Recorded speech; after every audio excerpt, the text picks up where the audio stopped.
বিয়ে বাড়িতে যত রকম মেহমানই আসুক না কেন, নতুন বউকে আনার পরে নতুন বউয়ের সাথে যে সাথী আসে, দাদি নানি আসে, তাদের জন্য কিন্তু এক্সট্রা করে নাস্তা বানাতে হয়।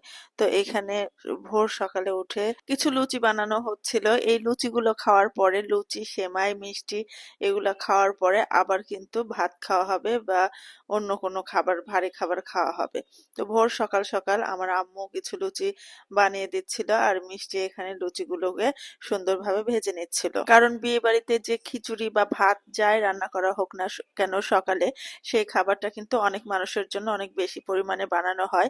আর সেটা তৈরি করতে কিছুটা সময় লাগে, কিছুটা বেলা হয়ে যায়। সেই জন্য ভোরবেলা আমরা এই লুচিগুলো তৈরি করেছিলাম। আর লুচি কিন্তু অনেক বেশি তৈরি করা হয়েছিল। আমি এইটুকু ভিডিও ক্লিপ নিয়েই পাড়াতে ঘুরতে গিয়েছিলাম, গ্রামের পাড়াগুলোতে।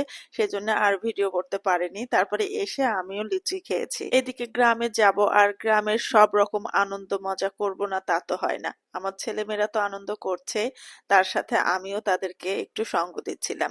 তারপর সবাই মিলে প্ল্যান করি যে আমরা শাক উঠাতে যাব। মাঠে অনেক শাক হয়েছে, আলু শাক, সরিষার শাক। সেই মাঠে যাচ্ছিলাম সবাই একসাথে, মানে ছোট বড়। এখানে ছোট ছোট বাচ্চা যারা ছিল তারা আমাদের পিছে লাগছে, তারাও যাবে। আবার বড়রা যারা ছিল তারা বলছে চলো আমরা শাক উঠিয়ে দিব তোমাকে।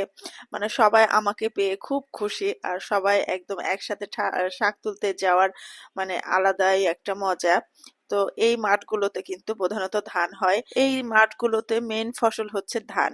ধান কেটে নেওয়ার পর কিছু সময়ের জন্য সরিষা, গম কিংবা আলু লাগানো হয় খুব অল্প পরিসরে। বাড়ির সরিষার তেল সারা বছর খাওয়ার জন্য বা বাড়িতে ব্যক্তিগত ব্যবহারের জন্য, কিন্তু বিক্রির জন্য না। এরকম টাইপের আবাদ এগুলা, শৌখিন আবাদ বলতে পারেন। আর এই মাঠগুলোতে যখন ধান হয়, মানে ধানে একদম সবুজ হয়ে থাকে মাঠের পর মাঠ, দেখতে খুবই ভালো লাগে। এখানে সরিষার শাক, আলুর শাক এগুলো সব একসাথে মিশিয়ে ভাজি করলে নাকি খুবই মজা। অনেকদিন আমি এই শাক ভাজাটা খাইনি, তাই ভাবলাম যে সবাই মিলে একসাথে যাই। তো এভাবে সরিষার শাক, আলুর শাক মিশিয়ে ভাজি কে কে খেয়েছেন আগে অবশ্যই কমেন্টে জানাবেন। আমি তো অনেক বছর পর খেলাম, আমার খুবই ভালো লাগলো। তবে সরিষার শাকটা এবং আলুর শাকটা যখন আরো ছোট থাকে তখন খেতে বেশি মজা। এখানে সবাই আমাকে বলছিল তুমি ডালা ধরে বসে থাকো, আমরা সবাই শাক উঠিয়ে উঠিয়ে তোমাকে দেব।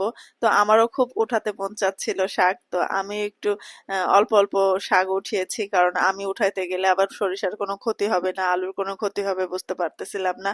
সেই জন্য আমি একটু বসেছিলাম বা দাঁড়িয়েছিলাম।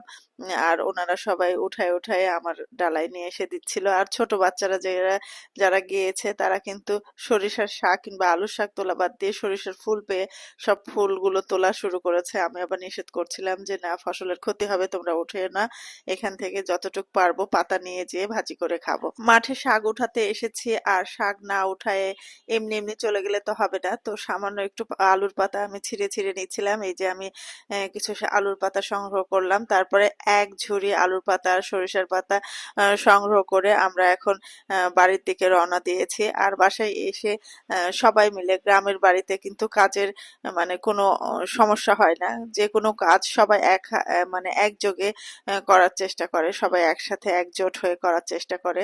তো সরিষার শাকগুলো এবং আলুর শাকগুলো একসাথে করে সবাই কেটে দিচ্ছিল।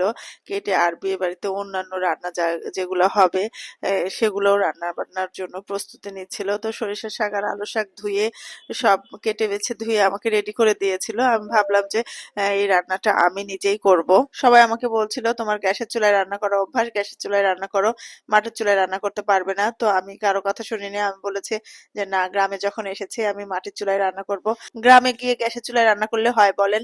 গ্রামে যাব, মাটির চুলায় রান্না করব, খড়ির রান্না খাবো, এটাই তো মজায় আলাদা। আর এখানে দেখেন চুলাগুলো কি সুন্দর, পাশাপাশি দুইটা চুলা আর একটা মুখ, আর এখানেও একটা চুলা, মানে মোট তিনটা চুলা এখানে আছে।